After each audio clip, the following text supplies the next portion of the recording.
Hi everyone, Ms. Merlenbach here, and welcome back to the College Essentials video series. This is the second video in the series and focuses on completing college applications. In the last video, we discussed how to research and prepare for college. By looking at Match and Fit, hopefully you have narrowed down your college list and are ready to begin applying.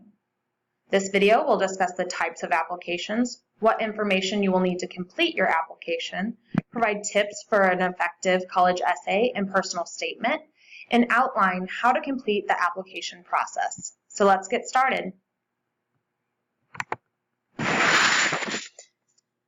You can begin applying for colleges as soon as their application portal opens. For some schools, this is as early as June, the summer before your senior year. It is important to note application deadlines and focus on those with earlier dates first.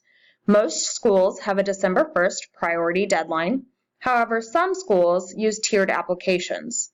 In the tiered process, early decision allows you to apply and be considered earlier, but if accepted, you are committed to that school.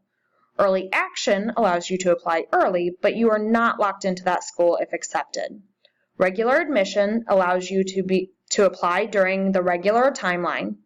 If the school is competitive and on the top of your list, consider applying early decision or early action to increase your admission chances. There are 3 ways in which you can complete a college application. You can apply directly to a specific school using the application on their website, or you can apply to multiple schools at once using either the Common Application or the Coalition application portals. If you are only planning to apply to 1 or 2 schools, and if the schools you're applying to have relatively simple applications, going the direct application route may be the simplest option. However, if you're planning to apply to multiple schools, using one of the application portals may save you time by allowing you to use the same information for multiple applications so that you only need to complete the supplemental questions or essays for each school instead of all of the generic information. The Coalition application and Common application are similar in process, but vary in the number and types of schools that are listed. Additionally, the Coalition application is geared toward lower income, underrepresented students by only partnering with top colleges and universities that provide substantial support to these classes of students.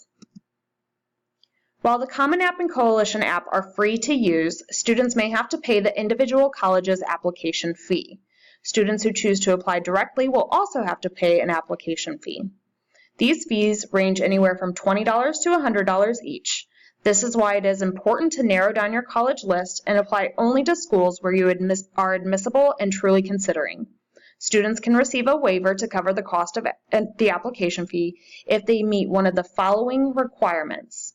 They receive free or reduced lunch, are enrolled in a program for the economically disadvantaged, reside in a foster home, are a ward of the state, or is homeless. If your family receives low-income public assistance or lives in federally subsidized public housing, or if your family income is at or below the USDA levels for free and reduced lunch, even if you are not participating in that program. To receive a fee waiver, a student must notify either their college advisor or school counseling staff when requesting their transcript. We will discuss this process more thoroughly later in this video. Once you have decided which type of application you will use, you will need to gather all necessary information. This includes personal information, including mailing address, email, phone number, and social security number, and contact information for an emergency contact. ACT scores, list of high school courses, list of extracurricular activities, list of awards, honors, and achievements, college essay and personal statement, letters of recommendation, or contact information for recommenders. It is important when doing applications to know the difference between a personal statement and an essay. Personal statements tell who you are, why you want to attend that college or major in that field, what sets you apart from other candidates, and why you are an asset in any extenuating circumstances, such as a dip in GPA in a semester in which you endured a hardship, that help admissions counselors know who you are. Essays may have a specific prompt or may allow you to freely respond. Keep the following in mind when writing your essay. Be unique and tell a story.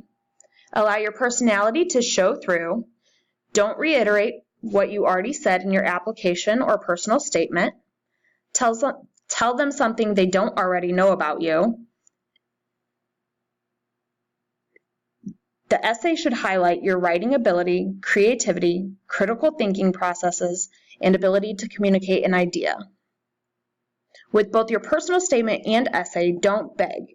It is okay to say why attending that school is important to you, but remember, you are trying to come across as a candidate that school wants to have, so show some pride and highlight why you are an asset. Additionally, proofread, and have someone else proofread as well. If you want help with your essay, we would love to help you, or you can ask a teacher to look over it. Once you have completed the application, make sure to keep track of your login information so that you can check your status or return to the application if needed. Most schools will either take you to a confirmation page or send you a confirmation email letting you know that your application was successfully submitted. After submitting your application, you will need to request a copy of your transcript. To do this, we must have a signed transcript release form on file. If you have already turned this in, you can either email or stop by the College and Career Center or stop by the desk in the counseling office and tell us where you have applied and where you need your transcript sent. Make sure you have paid the application fee or requested an application fee waiver. Colleges typically get back to students within 1 month of applying. You will receive either a letter in the mail or an email letting you know if you have been accepted or not and what your next steps are. Make sure to let your advisor know each time you apply and where you have been accepted. If you do not get accepted, you may decide to complete an admissions appeal. This process allows your application to be reviewed by the admissions committee, even if you don't meet the automatic admissions criteria. This may be a good idea if you are only a point or two away from the required conditions. However, this is not a guarantee that you will get in.